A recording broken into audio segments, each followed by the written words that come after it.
In continuing to seek out how we ourselves are the source of our own experience, we want to look at what we call old agreements that we've made in our lives. Now, most of the agreements that we've made in the past, we don't even remember, we didn't even consciously make them. They're just the furthest thing from our mind.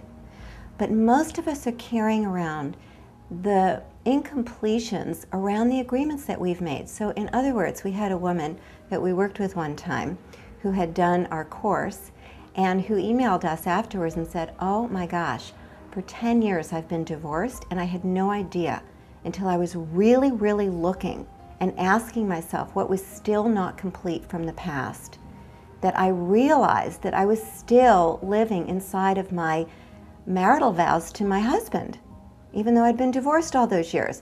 So in that moment, once she made it conscious, she could actually really re-choose. And she chose to do a little ritual and really released it and cleared herself of that.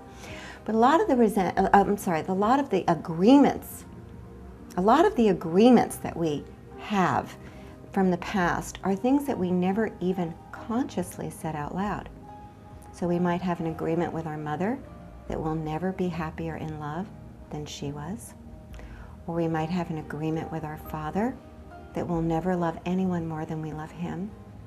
Or we might have an agreement with our sister that we'll never outshine her.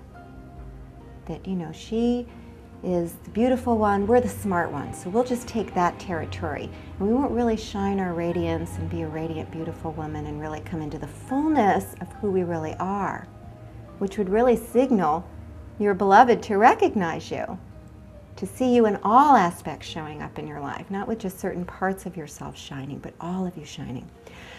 So some of the agreements actually might even be that we've made with ourselves.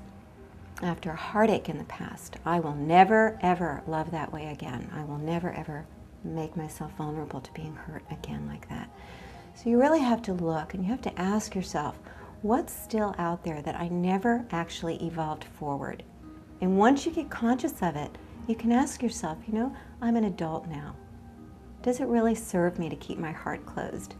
Would it really shatter me to be disappointed in love? Well, is it really worth going through life never really loving anyone? Well, no, it's not. And you remind yourself that you're strong and you can tolerate a disappointment. You can take the risk of love. You can do that. And it never served your mother for you to be unhappy in life like she was. And it doesn't even serve anyone, these old agreements that we made. It actually forwards everyone and sets everyone free to become themselves fully too.